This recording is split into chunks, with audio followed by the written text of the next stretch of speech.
அதுதான் அந்த கிராமத்திலேயே பெரிய வீடு. ஒரு நாள் ஒரு திருடன் அந்த கிராமத்துக்கு வந்தான். சுற்றி பார்த்தான். அந்த பண்ணையார் வீடு கண்ணில் பட்டுது.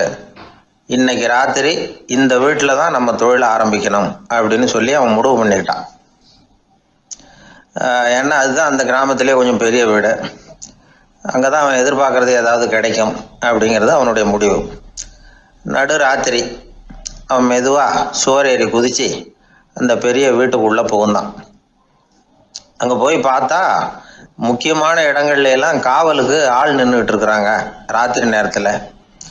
சரி, இந்த வீட்டில் நம்மால் திருட முடியாது அப்படின்னு முடிவு பண்ணிட்டு மெதுவாக வந்த வழியிலேயே திரும்பி வந்தான். அந்த சமயத்தில் காலில் ஏதோ தட்டுப்பட்டது. என்னது அப்படின்னு சொல்லி குனிஞ்சு பார்த்தா அங்கே ஒரு பெரிய வெங்காய மூட்டை அடுக்கி வச்சிருக்கிறாங்க. சரி, வந்ததுக்கு வெறுங்கையோடு திரும்ப வேண்டாமே அப்படின்னு சொல்லி கையில் இருந்த ஒரு பெரிய பை நிறைய அதை அள்ளி போட்டுக்கிட்டான். வெங்காயத்தை போட்டுக்கிட்டு புறப்படுற சமயத்தில் கப்புன்னு கழுத்தில் ஒரு கை வந்து விழுந்தது. ஆள் மாட்டிக்கிட்டான். அதாவது காவலாளிகள் அவனை பிடிச்சி வச்சுக்கிட்டாங்க.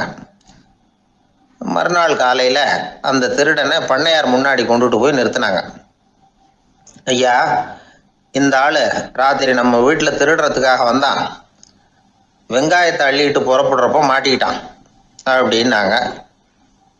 அவர் பார்த்தார். என்னப்பா இவங்க சொல்கிறது உண்மைதானான்னு கேட்டார். ஆமான்னு ஒத்துக்கிட்டான் அந்த ஆள். பண்ணையார் அதுக்கப்புறம் கொஞ்சம் யோசனை பண்ணார். அப்புறமா தீர்ப்பு வழங்கினார். இதை பாருப்பா, நீ இங்கே திருட வந்தது குற்றம். அதுக்காக நீ 100 ரூபாய் அபராதம் செலுத்தணும், அல்லது 100 கசையடிகள் வாங்கணும். அதுவும் இல்லைன்னா நீயே திருடுன அவ்வளவு வெங்காயத்தையும் பச்சையா என் கண் முன்னாடியே சாப்பிட்டுடணும். இதில் எந்த தண்டனையை ஏற்றுக்கிறது அப்படிங்கிறத பற்றி நீயே யோசனை பண்ணி முடிவு எடுத்துக்கலாம் அப்படின்னு சொல்லிவிட்டார். அதாவது இவனே முடிவு பண்ணிக்க வேண்டியது. 100 ரூபா பணம் கட்டுறியா, இல்லது சாட்டை அடி வாங்குறியா, அல்லது வெங்காயத்தை சாப்பிட்றியா, இதுதான் அவர் கொடுத்தது. நீயே முடிவு பண்ணி சொல்லுன்னு விட்டார். திருடன் கொஞ்சம் நேரம் யோசனை பண்ணி பார்த்தான். அவனுக்கு இருக்கிறதுலே ரொம்ப சுலபமாக தெரிஞ்சது இந்த வெங்காயத்தையே சாப்பிட்டுட்றேன்ட்டான். ஐயா, நான் இந்த வெங்காயத்தையே சாப்பிட்டுட்றேன், அதுதான் எனக்கு கொஞ்சம் சுலபமாக தெரியுதுன்னா சரின்னு விட்டார் பண்ணையார். அப்படியே எல்லாத்தையும் கொண்டு கொட்டினாங்க. ஒவ்வொன்றா எடுத்து சாப்பிட ஆரம்பித்தான். கொஞ்ச நேரம் சுவாரஸ்யமாக சாப்பிட்டான். அதுக்கப்புறம் வாய் எரிய ஆரம்பிச்சுட்டுது. கண்ணு 2 செவந்து போச்சு. கண்ணில் இருந்து தார தாரையாக கண்ணீர் வழிய ஆரம்பிச்சுட்டுது. ஒரே எரிச்சல். அவனால் தாக்கு பிடிக்க முடியல. வெங்காயம் பாதி கூட தீரல. பார்த்தான், சரி இது நமக்கு சரிப்பட்டு வராது அப்படின்னு முடிவு பண்ணிட்டான். ஐயா, என்னை மன்னிச்சுக்கோங்க, இது என்னால் முடியாது போல இருக்கு, பேசாமல் எனக்கு 100 சாட்டை அடியே கொடுத்துருங்க அப்படின்னா. அவரும் சரின்னார். சாட்டை அடி விழ ஆரம்பிச்சுது. அதுவும் ஆரம்பத்தில் ஒரு மாதிரியாக இருந்தது. ஒரு 60 அடிகள் விழுற வரைக்கும் தாங்கினான். அதுக்கு மேலே அவனால் முடியல, தாக்கு பிடிக்க முடியல. ஐயா, என்னை மன்னிச்சுக்கோங்க அப்படின்னு மறுபடியும் பண்ணையார் காலில் விழுந்தான். ஐயா, இதுவும் எனக்கு சரிப்பட்டு வராது போல இருக்கு, பேசாமல் 100 ரூபா அபராதமே கட்டிவிடுறேன் அப்படின்னா. அதே மாதிரி பணத்தை எடுத்து கொடுத்துட்டு அவன் பாட்டுக்கு போனான். இப்படி ஒரு கதை உண்டு. இந்த கதையை உலக புகழ்பெற்ற மனோதத்துவ மேதை எம் ஸ்காட் பெக் ஒரு உதாரணமாக எடுத்து சொல்கிறார். எதுக்காக அவர் எடுத்து சொல்கிறாருன்னா, இந்த முடிவெடுக்கும் திறன் அப்படிங்கிறத விளக்கறதுக்காக. வாழ்க்கையில் முடிவெடுக்கிற திறன் நம்ம ஒவ்வொருத்தருக்கும் ரொம்ப அவசியம். எந்த சந்தர்ப்பத்தில் எப்படி முடிவெடுக்கிறோம் அப்படிங்கிறத வச்சு தான் நம்ம வாழ்க்கை அமையும். எவ்வளவுதான் பணம் இருந்தாலும் சரி, எவ்வளவுதான் படிச்சிருந்தாலும் சரி, இந்த முடிவெடுக்கிற திறன் சரியா இல்லைன்னா வாழ்க்கையில் பல சறுக்கல்களை சந்திக்க வேண்டியிருக்கும்.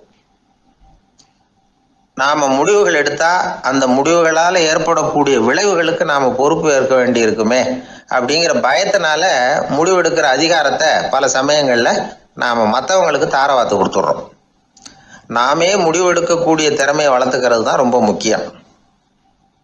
ஒருத்தர் சொன்னார், சார், சின்ன சின்ன பிரச்சனைகள்ல எல்லாம் எங்கள் வீட்டில் என் மனைவி முடிவு எடுக்க விட்டுருவேன், பெரிய பிரச்சனைகள்ல எல்லாம் நான் தான் முடிவு எடுப்பேன் அப்படின்னார்.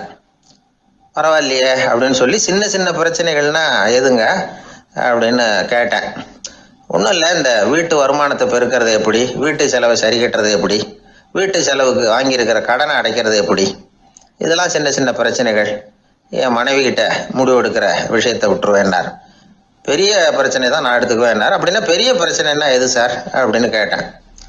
அது என்னன்னா, இந்த உலக பொருளாதாரத்தை மேம்படுத்துறது எப்படி, 21ஆம் நூற்றாண்டுல என்னென்ன சவால்களை சந்திக்க வேண்டியிருக்கும் உலகம், இதெல்லாம் நான் பார்த்துக்குவேன் அப்படின்னார்.